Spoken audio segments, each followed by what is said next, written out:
M23 irakomanga ku marembo y'umujyi wa Goma, ari nako ibihumbi n'ibihumbi bihunga uwo mujyi. Iyi ni inshuro ya kabiri M23 igerageza gufata uyu mujyi wa Goma. Bwa mbere yarawufashe itekwa na ONU gusubira inyuma, irabyubahiriza.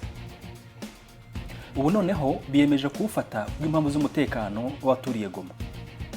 Mu magambo y'umuvugizi wa M23 Lawrence Kanyuka yavuze kuwa gatanu tariki 24 z'ukwezi kwa mbere 2025, yaragize ati: l'AFC M23 est en marche pour libérer nos compatriotes de Goma et rétablir la sécurité ainsi que la dignité de la population congolaise.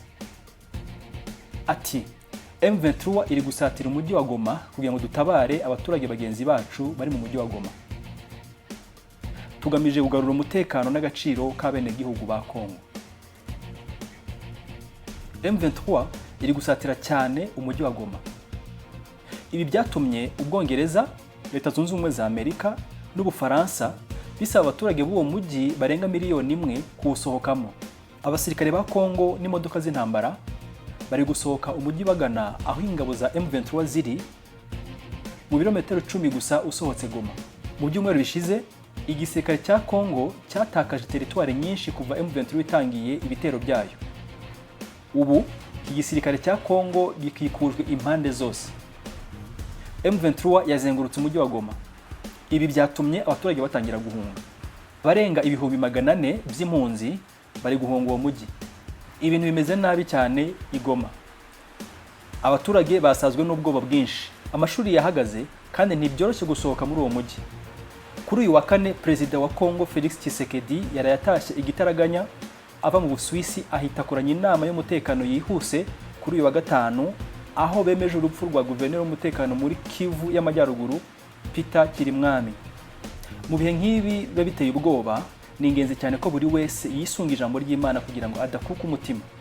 Muri Matayo 24 umurongo wa 6 kugeza ku murongo wa 8, Yesu yaravuze ati: muzumva iby'intambara n'impuha z'intambara, mwirinde mudagarika imitima kuko bitazabura kubaho, ariko imperuka izaba itaraza.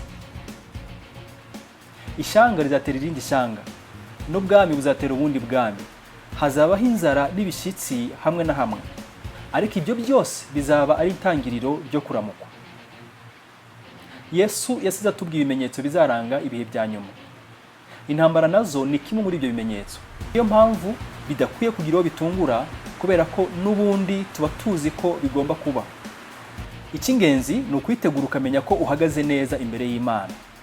Ukwiye kuba uzi neza ko nta rubanza ufitanye n'Imana. Ukwiye kuba uzi neza ko Yesu aje cyangwa ugapfa wajya kubana n'Imana ubuziraherezo. Ibiba kuri iyi si bibereyeho kugira ngo bitwigishe kwitegura neza. Ushobora kuba uri kunyumva utarakizwa. Uri mu kaga karuta cyane akabatuye i Goma barimo. Hari abashobora guhitanwa n'iriya ntambara. Ikibazo gikomeye si uko bapfa, kuko n'ubundi twese tuzapfa. Ahubwo ikibazo gikomeye ni ugupfa udakijijwe ukabura rimbutse. Uri umunyabyaha wo kurimbuka niba utarakizwa. Ukwiye kwihana ukizera Yesu wakubambiwe, nuko ukabana n'Imana amahoro.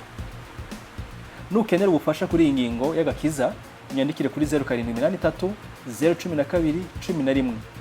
Kandi muri description nashizemo link ya group ya WhatsApp nigishirizamo ijambo ry'Imana buri munsi. Nguhaye ikaze nawe tujye dusangira iryo jambo. Imana ikurinde kandi guha umugisha. Naho gutaha.